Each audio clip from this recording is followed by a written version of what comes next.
పాషా గారు, నిన్న జగన్మోహన్ రెడ్డి గారు లింగమయ్య కుటుంబాన్ని పరామర్శించిన సందర్భంలో దారి తప్పినటువంటి పోలీసులు లేదా చట్ట ప్రకారంగా వ్యవహరించినటువంటి పోలీసుల గురించి ఒక సీరియస్ వార్నింగ్ ఇచ్చారు.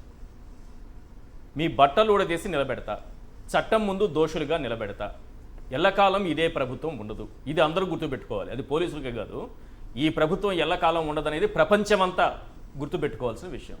మనిషిగా పుట్టినవాడు ఎవడైనా తెలుసుకోవాల్సిన విషయం. ఎందుకంటే ఎప్పటికీ ఒకే ప్రభుత్వం అనేది లేదు, శాశ్వతంగా ఒకే ప్రభుత్వం ఉండదు. సో అది అందరూ తెలుసుకోవాల్సిన విషయం. కానీ పోలీసుల అధికారుల సంఘం చాలా ఘాటుగా రియాక్ట్ అయింది. టీడీపీకి సంబంధించిన నాయకులు రియాక్ట్ అయ్యారు. నిజానికి జగన్మోహన్ రెడ్డి గారి వ్యాఖ్యలు మొత్తం పోలీసు వ్యవస్థని ఉద్దేశించి చేసినవా? అందరికీ నమస్కారం అండి. సార్, ఒక సామెత ఉన్నది, గుమ్మడికాయల దొంగలు ఎవరు అంటే భుజాలు తరుముకుంటారని చెప్పి సామెత ఉన్నది. Subject to correction. Jaganmohan Reddy గారు అన్నది నేను కరెక్ట్గా కోట్ చేస్తున్నా.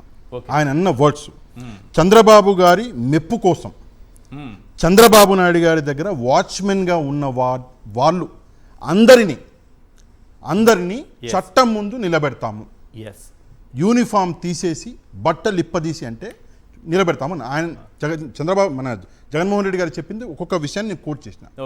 ఎవరిని అన్నాడు జగన్మోహన్ రెడ్డి గారు అంటే, ఎవరైతే చంద్రబాబు నాయుడు గారి దగ్గర వాచ్మెన్లుగా ఉన్నారో, ఆయన మెప్పు కోసం ప్రయత్నిస్తున్నారో వాళ్ళని అన్నాడు.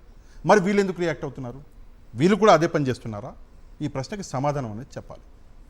అన్నది వాళ్ళని, మీరెందుకు రియాక్ట్ అవుతున్నారు? ఈ విషయం మీద సమాధానం చెప్పాలి. మొత్తం పోలీస్ వ్యవస్థను అనుకున్నారా, వాళ్ళని మాత్రమే అనుకున్నారా, వాళ్ళ కోసం వీళ్ళు వచ్చారా ఏంటి? ఒక సాధారణ వ్యక్తి మాట్లాడుతుంటే దానికి హద్దులు ఉండాలి అన్న అది లేదు. కానీ పోలీస్ ఆఫీసర్ మాట్లాడితే చూసి ఒక్కొక్క విషయాన్ని నిర్ధారించుకుని మాట్లాడాలి. జగన్మోహన్ రెడ్డి గారు చెప్పిన ఒక్కొక్క విషయాన్ని మీరు కరెక్ట్గా చూస్తే ఆయన క్లియర్గా చెప్పాడు. చంద్రబాబు నాయుడు గారి దగ్గర ఎవరైతే వాచ్మెన్లుగా ఉన్నారో, మెప్పు కోసం ప్రయత్నిస్తున్నారో వాళ్ళందరినీ అన్నాడు. ఎవరు? జగన్మోహన్ రెడ్డి గారు. దాన్ని మొత్తానికి మార్చేసి ఈరోజు సుధాకర్ యాదవ్ గారంట, ఆయన ఒక ఎస్ఐగా ఉన్నారు. సార్, ఆయనకి రాజకీయ కాంక్షలు ఉండొచ్చు, తప్పులేదు. ఎవరైనా రాజకీయాల్లోకి రావాలి, నాకు కూడా ఉంది ముఖ్యమంత్రి అవ్వాలని, అందరికీ ఉంటుంది. కానీ మీరు ఒక పోలీస్ యూనిఫామ్ వేసుకున్నారు. పోలీస్ యూనిఫామ్లో ఉండి మీరు టీడీపీకి ఈరోజు మీరు చేస్తున్నటువంటి జపం ఏదైతే ఉందో, సోషల్ మీడియాలో పొద్దుటి నుంచి నాకు అసలు అవుతలేవు మెసేజ్లు. ఈయన ఫోటోలు వస్తున్నాయి. ఈయన టీడీపీకి ఎంత దగ్గరవాడో, టీడీపీ నాయకులతో ఎంత దగ్గర సంబంధాలు ఉన్నాయో ఇవే, ఈ ఫోటోలే ఇంత బాగా వస్తున్నాయి. ఇక్కడ మీరు చూడొచ్చు. అది కాకుండా ఈయన కాకి వదిలేసి కద్దరేయబోతున్నాడు అని కూడా ఒక సర్క్యులేషన్ అనేది జరిగింది. మొత్తం ఎవరిని వదలలేదు, మొత్తం అందరి నాయకులతో మంచి సంబంధాలు ఉన్నాయి. గౌరవనీయులు హోంమంత్రి గారు ప్రస్తుతం అనిత గారితో కూడా ఫోటో ఉంది. లోకేష్ గారితో చూడండి, లోకేష్ గారితో కూడా ఫోటో ఉంది. అందరి నాయకులు ఉన్నారు.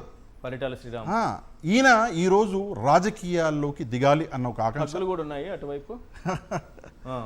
సో అది ఉండడం తప్పు కాదు, నేను తప్పంటలే. కానీ మీరు యూనిఫామ్ అన్నది తీసేసి రెసిగ్నేషన్ చేసి రండి రాజకీయాల్లోకి, వెల్కమ్. అందరు రావాలి, రాజకీయాలు బాగుపడాలి. అందులో ఎట్లా, మీరు ఎడ్యుకేటెడ్, మీరు కష్టపడి చదువుకుని యూనిఫామ్ వేసుకున్నారు, మీరు అన్నారు కదా. మరి అట్లాంటప్పుడు పోలీస్ మాన్యువల్లో ఎక్కడుంది ఒక పార్టీకి మీరు మద్దతుగా ఉండాలని, ఇంకో పార్టీని విమర్శించాలని ఎక్కడ ఉందా పోలీస్ మాన్యువల్లో? దీనికి సమాధానం చెప్పాలి. రెండవది, పోలీసు అధికారుల సంఘం భవానీ గారంట, ఒక లేడీ మాట్లాడారు. ఆమె ఆఫీసర్, ఆమె ఏం ర్యాంక్ ఆఫీసర్ నాకు తెలియదు. ఆమె మాట్లాడుకుంటూ ఒక విషయం చెప్పారు. ఆడవాళ్ళందరినీ అన్నారు, మా డిపార్ట్మెంట్లో ఆడవాళ్ళందరినీ బట్టలు ఇప్పేసి అని చెప్పేసి ఆడవాళ్ళకి వ్యతిరేకంగా, అంటే కొంచెం ఆమె వేరే సెంటిమెంటల్ యాంగిల్ వైపు వెళ్ళారు. నేను ఆమెకు ఒకటే విషయం చెప్తా. ఇక్కడ జగన్మోహన్ రెడ్డి గారు క్లియర్గా చెప్పారు, మెప్పు కోసం ఎవరైతే ప్రయత్నిస్తున్నారో, ఎవరైతే వాచ్మెన్గా ఉన్నారో వాళ్ళని అని చెప్పేసి ఇక్కడ చెప్పారు. ఇక్కడ ఆడవాళ్ళకి అసలు సంబంధమే లేదు ఈ విషయాన్ని. దీన్ని మొత్తానికి వేరే వైపు డైవర్ట్ చేయడానికి ఒక డైవర్జన్ పాలిటిక్స్ చేస్తున్నారు. ఇంకోటి, ఎస్పీ గారు, గౌరవనీయులు రత్న గారు, మేడం ఎస్పీ గారు చాలా కష్టపడి, అంటే ఆమె గురించి తెలుసు నాకు, ఆమె కూడా ఒక మాట అన్నారు, యూనిఫామ్ అన్నది మేము కష్టపడి వేసుకున్నామని చెప్పేసి. యూనిఫామ్ గురించి ఎక్కడ తప్పుగా మాట్లాడలేదు జగన్మోహన్ రెడ్డి గారు. ఆయన అన్నది ఏంటి అంటే, పాలిటిక్స్లో ఎవరైతే చంద్రబాబు నాయుడు గారికి ఒక్క ముక్కలో చెప్పాలంటే ఊడిగం చేస్తున్న వాళ్ళ గురించి మాట్లాడిండు. అంతేకాని నార్మల్ పోలీస్ డిపార్ట్మెంట్ గురించి ఎప్పుడు కూడా అమర్యాదగా జగన్మోహన్ రెడ్డి గారు మాట్లాడినటువంటి అసలు దాఖలాలే లేవు. ఎక్కడైనా ఉంటే నాకు చూపించండి. ఎంత ఘోరమో అంటే సార్, ఈరోజు ఇంత బాధపడుతూ భవానీ గారు ఎవరైతే ఉన్నారో పోలీసు అధికారుల సంఘం నుంచి మాట్లాడారో, నేను ఆ మేడంని ఒక విషయం అడుగుతా. ఈరోజు ఆంధ్రప్రదేశ్లో రోజుకి 70 కేసులు నమోదవుతున్నాయి ఆడవాళ్ళ మీద అఘాయిత్యం. ఎప్పుడన్నా మాట్లాడారా? రోజుకి 70. ఇది ఈ డేటా ఎక్కడిది? అసెంబ్లీలో చెప్పిన డేటా. ఎవరు చెప్పారు? అది కూడా గవర్నమెంట్ చెప్పిన డేటా. గవర్నమెంట్ చెప్పిన డేటా, అసెంబ్లీలో అసెంబ్లీ సాక్షిగా చెప్పిన డేటా 70 మంది మహిళలపైన అఘాయిత్యాలు ఒక రోజుకి. ఈ ప్రభుత్వం వచ్చాక జూన్ నుంచి జనవరి వరకు 16,809 అఘాయిత్యాల కేసులు నమోదైనాయి. 16,809, అది కూడా జూన్ నుంచి జనవరి వరకు. జనవరి నుంచి ఇప్పుడు ఏప్రిల్ వరకు తీసుకోవాలి. అది ఇంకా డేటా రాలా. ఆ డేటా వస్తే 70 కాకుండా 90 అవుతాయేమో. అదే 16,809 కేసులు నమోదైతే మేడం భవానీ గారు, పోలీసుల ఎవరైతే మన అధికారుల సంఘం ఎప్పుడు కూడా బయటకు వచ్చి అరే ఇట్లా జరుగుతుంది ఆడవాళ్ళకి మహిళలకి అని చెప్పేసి చెప్పలేదు. మీ పని సమాజం కోసం పనిచేయడము, మీ పని ప్రజల కోసం పనిచేయడం, అది మానేసి ఈరోజు అది ఒక సామెత ఉన్నది, మొత్తం చెప్పను, సగమే చెప్తా. అది గాలికి పోయే కంపెనీ ఏదో అంటారు కదా, ఆ పరిస్థితులు ప్రస్తుతం కనిపిస్తున్నాయి. సంబంధం ఏముందండి రాజకీయాల్లోకి? సరే మీరు చెప్పారు, ఓకే, మీకు నిజంగానే హర్ట్ అయ్యారు మీరు. మరి ఈ పని చంద్రబాబు నాయుడు గారు చెప్పినప్పుడు మీకు ఎందుకని చెప్పేసి మీరు హర్ట్ అవ్వలేదు? ఈ సుధాకర్ గారు ఎవరైతే ఉన్నారో ఎస్ఐ గారు, మీరు నిజంగా కష్టపడి సంపాదించి యూనిఫామ్ వేసుకున్నారు. చంద్రబాబు నాయుడు గారు యూనిఫామ్ గురించి ఎంత నీచంగా మాట్లాడినట్టు మీరు ఇప్పుడు వీడియో ప్లే చేస్తారు కదా, ఒకసారి ప్లే చేయండి. అందులో ఎంత నీచంగా మాట్లాడితే సుధాకర్ యాదవ్ గారు ఎక్కడున్నారు అప్పుడు? ఎందుకు మాట్లాడలేదు? మన లోకేష్ గారు ఒక తిట్టిండు అక్కడెక్కడ అసెంబ్లీలో పోలీసు ఆయన పట్టుకొని. అప్పుడు అడిగిపోయారు. భవానీ గారు ఎవరైతే ఉన్నారో పోలీస్ అధికారుల సంఘం చంద్రబాబు నాయుడు గారి మీద రియాక్ట్ అయినప్పుడు ఆమె రియాక్ట్ ఎందుకు అవ్వలేదు? లోకేష్ గారి మీద ఎందుకు అవ్వలేదు? అచ్చెన్నాయుడు గారు సార్ ఆ తిట్టాలంటే గలీజ్గా ఉంది, అంటే అనాలన్నా గలీజ్గా ఉంది. అప్పుడు రాలేదా? అప్పుడు పౌరుషాలు రాలేదే. ఈ రోజు అందరికీ పౌరుషాలు. చంద్రబాబు నాయుడు గారు దూషించినప్పుడు ఆఖరికి డీజీపీకి మతాన్ని ఆపాదించిన ఏకైక ముఖ్యమంత్రి నాకు తెలుసు. అదే అంటున్నాను, ఏకైక మాజీ ముఖ్యమంత్రి. ఇప్పుడు ఒక ఎస్పీని పట్టుకొని ఎస్పీ అని చెప్పేసి మాట్లాడుకుంటూ పేరు పలుకుంటూ రెడ్ బుక్ లో చూపించారు లోకేష్ గారు, పేరు పెడుతున్నారు రెడ్ బుక్ లోని ఎస్పీని. నేను రాగానే ఇది చేస్తా అని ఒక ఎస్పీని పట్టుకొని ఆయన అంతలా దూషిస్తే మీరెవ్వరూ మాట్లాడలేదు. ఈ రోజు మాత్రం జగన్మోహన్ రెడ్డి గారు ఎందుకన్నాడు? జగన్మోహన్ రెడ్డి గారు అంటే ఒక కార్యకర్త, ఒక పేద వ్యక్తి కురుబ లింగయ్య గారు ఆయనను చంపేస్తే చంపడానికి 1 రోజు 2 రోజులు 3 రోజుల ముందు ఏం జరిగిందో కూడా చెప్పారు జగన్మోహన్ రెడ్డి గారు. పోలీసులు తలుచుకుని ఉంటే ఆ మర్డర్ని ఆపగలిగేవారు, కానీ పోలీసులు ఆపలేదు అన్న ఒక కోపంతో నిజంగా జగన్మోహన్ రెడ్డి గారి ప్రాణాలకు హాని కల్పించారు లేదా హెలికాప్టర్ని అడ్జేశారని చెప్పేసి ఆయన ఎప్పుడు ఆలోచించే వ్యక్తిత్వం కాదు జగన్మోహన్ రెడ్డి గారిది. ఆయన తన కార్యకర్త కోసం ఆలోచించారు. ఆ కోపం ఆయన కోసం ఆయన కోసం రాదు కూడా. మీరు ఒక సింపుల్ విషయం, నిన్న ఏం జరిగిందన్నది సరే ఆ టాపిక్లోకి వద్దాము. సింపుల్గా ఇప్పుడు పోలీస్ డిపార్ట్మెంట్ గురించి మాట్లాడుతున్నాం కాబట్టి ఒకటే విషయం చెప్తున్నాను నేను, డెఫినెట్గా యాక్షన్ తీసుకోవాలి అంటే అందరి మీద తీసుకోండి. చంద్రబాబు నాయుడు గారి మీద ఫస్ట్ తీసుకోవాలి, 1 కాదు 4-5 సార్లు అన్నాడు ఆయన. లోకేష్ గారి మీద తీసుకోండి, మన అచ్చెన్నాయుడు గారి మీద తీసుకోండి. ఇలా చాలా మంది ఉన్నారు సార్, టీడీపీలో అన్నోళ్ళు చాలా మంది ఉన్నారు. ఈ రోజు జగన్మోహన్ రెడ్డి గారు ఒక్క మాట అంటే నిన్నటి నుంచి ఈ రోజు వరకు పోలీసులు అది ఎవరినన్నారనేది చాలా ఇంపార్టెంట్. ఎందుకు వీళ్ళందరూ ఇబ్బంది పడుతున్నారో అర్థం కావట్లేదు. ఎవరినన్నారు జగన్మోహన్ రెడ్డి గారు? కేవలం దారి తప్పిన వాళ్ళు. మీరు దారి తప్పారా చెప్పండి, లేకపోతే ఇప్పుడు అదే కదా ప్రశ్న. ఇప్పుడు ఇష్యూ అదే అవుతుంది సార్. రైట్, నేను ఇందాక చెప్పాను కదా మీరు అన్నారు కాబట్టి సార్ ఒక్కసారి నేను వినిపించే ప్రయత్నం చేస్తాను. చంద్రబాబు నాయుడు గారు పోలీసుల గురించి ఏం మాట్లాడారనేది ఒక్కసారి వినిపిస్తాను.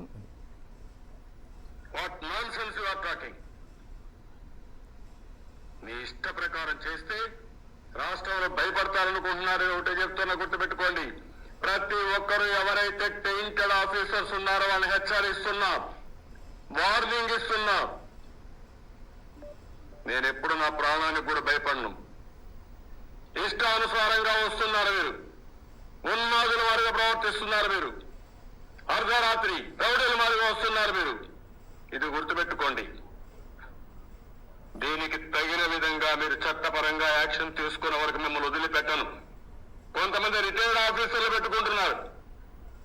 ఎవరైతే సర్వీసులో ఉండే వాళ్ళు పని చేయరని రిటైర్ అయిపోయిన వాళ్ళు తీసుకొచ్చి వాళ్ళందరినీ పెట్టుకొని ఇలాంటి అరాచక పనులని చేపించే పరిస్థితికి వస్తున్నారు. వాళ్ళకు కూడా హెచ్చరిస్తున్నా, తప్పించుకోలేరు మీరు కూడా.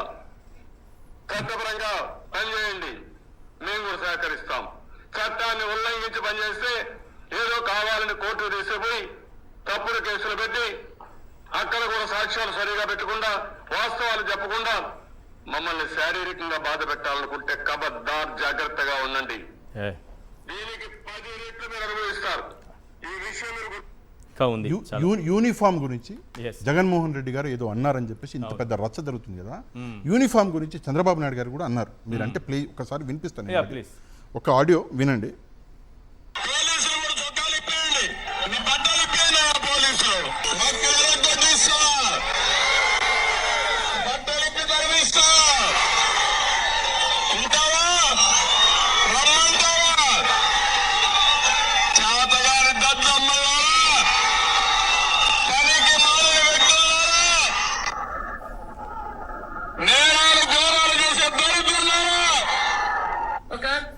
చేతగాని వ్యక్తుల్లారా, నేరాలు ఘోరాలు చేసే దరిద్రుల్లారా అని చెప్పేసి ఎంతలా దూషించండి చంద్రబాబు నాయుడు గారు పోలీసులు అని అంటే ఎప్పుడు కూడా ధైర్యం చేయలేదు. ధైర్యం కాదు, డిసిప్లిన్. అప్పుడు జగన్మోహన్ రెడ్డి గారు ముఖ్యమంత్రిగా ఉండే జగన్మోహన్ రెడ్డి గారు ఒక డిసిప్లిన్ అన్నది పోలీసులకు అలవాటు చేశారు. ఎవడు పడితే వాడు వచ్చేసి మైకు ముందుకు వచ్చి మాట్లాడడం అది సరికాదు, ఏదన్నా ఉంటే చట్టబద్ధంగా చూసుకోండి అన్నారు. కానీ ఇట్లా ఈరోజు నిన్న చూసినాం, నిన్నటి నుంచి ఈ రోజు వరకు ఎవరు పడితే కెమెరా ఉన్న వాళ్ళందరూ డైరెక్ట్గా రావడము, ఒక వీడియో చేయడము, వేసేయడం. ఇదా చట్టం చెప్పేది? చట్టం ఇలా చెప్పట్లేదే.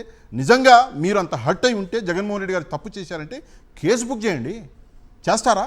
చంద్రబాబు నాయుడు గారి మీద బుక్ చేయండి, చేస్తారా? ఎవరి మీద? అందరూ అన్నోళ్ళే. ఈరోజు మీకు ఒక్క జగన్మోహన్ రెడ్డి గారు అనగానే అది కూడా అన్నది ఎవరిని అంటే ఆ పని చేసిన వాళ్ళని, ఎవరైతే తొత్తులుగా మారారో వాళ్ళనంటే ఈరోజు మీకు రోషం పొడుచుకొచ్చిందే. ఆ రోజు ఎక్కడికి పోయింది ఈ రోషం? సింపుల్గా నేను చెప్తున్నా, నేను ఏమైనా తప్పు మాట్లాడితే క్షమించాలి. ఆ రోజు ఎక్కడికి పోయింది ఈ రోషము? డిపార్ట్మెంట్ ఎవడు ఏమన్నా సార్, చాలా నేను ఎందుకు వినిపించట్లేదంటే తిట్లున్నాయి, బూతులున్నాయి కాబట్టి విజ్ఞత ఉంది కాబట్టి నాకు వినిపించలేకపోతున్నా. కానీ పోలీసు వ్యవస్థ ఏం చేసింది ఆ రోజు?